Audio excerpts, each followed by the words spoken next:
Hello and welcome back to a brand new episode of Mighty Mac Week in Review. We hope you all enjoyed your spring break. My name's Dave Molinaro. I'm joined as usual by my partner, Sarah Pasternak. Both lacrosse's baseball and softball are in full swing this past week as the weather's starting to warm up. Let's start with men's lacrosse. They lost their season opener at Hood last week, but they hosted Wesley last Saturday. Let's take a look at the highlights. In the first quarter, the Macs held a 3-2 lead as James McLean sets the pick to free up Brendan Doyle, who passes it over to Tyler Black, who goes top shelf where Mama hides the Thin Mints to get one of his 4 goals of the game. Fast forward to the fourth quarter with the Mighty Macs trailing 11-6. They would get the steal by Brian Schultes as Immaculata goes tic-tac-toe down the field with Christian Fisher feeding Tyler Black to make it 11-7 late. Immaculata would continue their late push as they used the man advantage to cut the deficit to 3, with Sam Zingaro finding Brendan Doyle on the wing for the shot and goal. Still trailing by 3 goals, the Mighty Macs are fighting late as Mike Reardon tosses this high pass and Tyler Black soars up in the air, gets it, finishes it in the cage in one motion, but the Macs' comeback attempt would come short as they lost 12-10. After falling on the road 9-8 at Lebanon Valley, the Macs hosted Del Val on Saturday as IU looked to get in the scoreboard early as Tyler Black finds Brendan Doyle to tie the game at 1-1 in the first quarter. In the second quarter, Immaculata uses a little transition play as they get the ball up the field quickly, and Brendan Doyle finds Brian Schultes behind the net with the wraparound shot to cut the deficit 3-2. Trailing 9-7 with under a minute left in play, Christian Fisher shows off some great individual effort as he goes all the way around the net and scores his second goal of the game, but the Macs' comeback would fall just short again as they lost 9-8 in the second straight game. The men's lacrosse team will be at home Wednesday against Bernathen and then on Saturday travel to Wilkes. Moving on to women's lacrosse, they dropped their season opener to Elizabethtown, but they hosted their home opener against Del Val this past Saturday. Let's take a look at those highlights.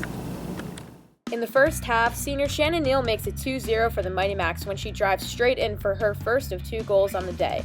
Later, the Macs would lead 7-6 at the break. Now the Macs trailing in the second half, goalie Christine McIntyre makes a great point-blank save to keep the Macs in the game, but the team is unable to make the comeback in a tight 14-11 defeat. We're joined here today by Hannah Varecchia in studio as a sophomore on the Immaculata women's lacrosse team. Hannah, thanks for coming in. Thank you for having me. How was spring break?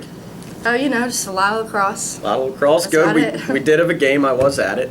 So let's start out about the team. What are some either personal or team goals that the women's lacrosse team has this season? Well, some team goals that we have, as you know, we did lose a lot of players, so a lot of team goals that we have is just coming together, just working together, trying to bond our team, have a feel for everyone, so just really working on the team feel.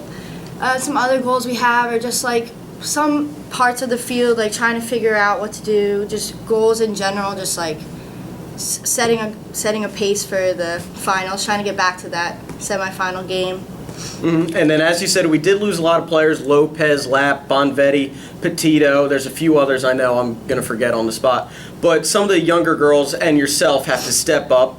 You did have 4 goals in the last game leading the Mighty Macs, so you're kind of solidifying your spot as, one of the team leaders. Can you talk about your new role on the team? New role, now, it's just more of a team thing. I know that we have our seniors on the team, Shannon, Mare, we have Bridget, we have a lot of our upperclassmen. And it's not really mostly roles, it's just taking apart. If the younger girls can just come to us for whatever.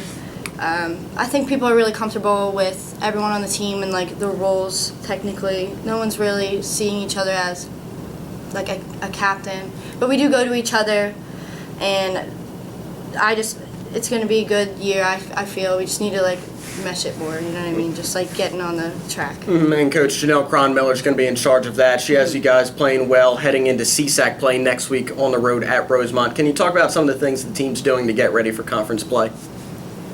Well, as you know, we've already done all our running and all our preseason sprints. So right now we're just focusing more on the dynamics. We have our plays, we have our certain parts in the field we have to work on, certain parts of the game, and she's doing a great job at solidifying certain areas, just step-by-step work to get to where we need to be. So. Mm-hmm. Keep an eye out for the women's lacrosse team this season. Hannah, thanks for coming in. Thank you Good luck. for having me. The women's team will be hosting Hood on Thursday, so be sure to come out to the stadium for that, and then they'll be at Stockton on Saturday. Softball and baseball teams were both down in Florida for their spring break. Let's see how they did. Softball went 1-5 in their trip to Florida, highlighted by a 20-5 victory over Finlandia. Kelsey Colavecchio led the way at the plate, hitting a .429 for the week, while Anne-Marie Barteau hit 2 home runs and drove 10 runs in 6 games. On the mound, Jess Borman threw 15 innings with a 3.0 ERA and tossed 2 complete games. Softball will be at Kings this weekend for a doubleheader. The Diamondbacks are 4-7 early in the season after going 4-5 on their Florida spring break trip. They defeated Massachusetts Maritime Academy with a score of 8-5 and came back to defeat Elizabethtown 13-12 on an extra innings walk-off home run by Howie Calamitz, one of 2 on the trip for the junior outfielder, and a doubleheader sweep of LaRoche College by scores of 9-6 and 5-1. Dan Whalen leads the staff early on with a 1-1 record to tie the school wins record and a 1.89 ERA over 19 innings. Mike Lascombe leads the squad with a .410 batting average early on with 16 hits. The Macs will host the Rochester Institute of Technology in a 3-game series on Friday and Saturday. We want to remind everybody that we have our first full week of spring events this week, so make sure you're coming out to the Drape for all of those. Support our teams. Lacrosse is playing on Wednesday and Thursday, and baseball is playing on Friday and Saturday. As you said, it's going to be beautiful weather, so make sure you come out. If not, baseball games on Friday and Saturday you can catch with me live on GoMightyMacs.com. That looks like it's going to be all for this week's episode of Mighty Mac Week in Review. My name's Dave Molinaro. And I'm Sarah Pasternak. And Go Macs.